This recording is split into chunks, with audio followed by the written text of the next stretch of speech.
that particular scare that you're talking about, we messed with for months, months and months and months. It wasn't how I shot it on the day.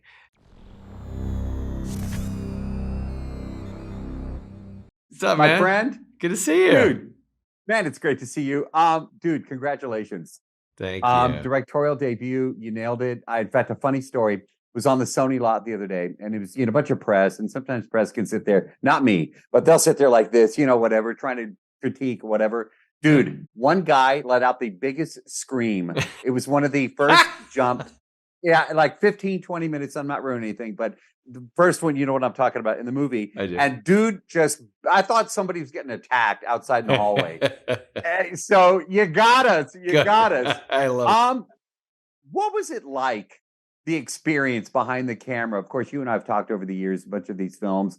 But now you're doing it. You're at the helm. Tell me what that was like for you. Well, the easy answer is it was great. It seemed like the perfect fit. I've always wanted to do this. I really have. It doesn't take away from my acting at all. I love acting. I will do that forever.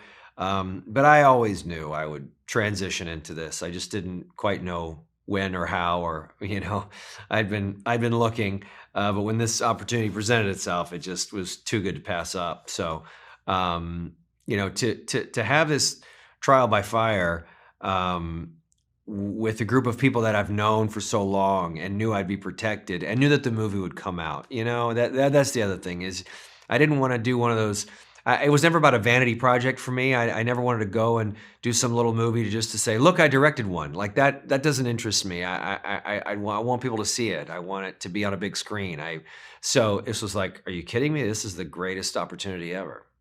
Okay, so when the guy screamed in our screening, it made me think of this question, and I'm going to read it here directly because I wrote this that night when I got Sure. back to the hotel. That the big part of the horror is the suspense, Yeah. the timing. Yeah. How do you know? Now I can ask you a question like this.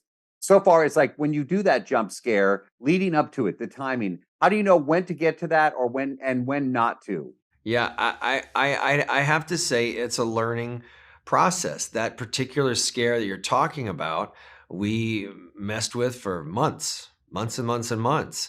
It wasn't how I shot it on the day. And that's why this medium is a director's and an editor's medium. I have my editor Derek Ambrosi, who I edited for about 8 months with, and then Michelle Aller, who's edited The Nun and David Sandberg movies, and she was instrumental in that as well. And you just have to get.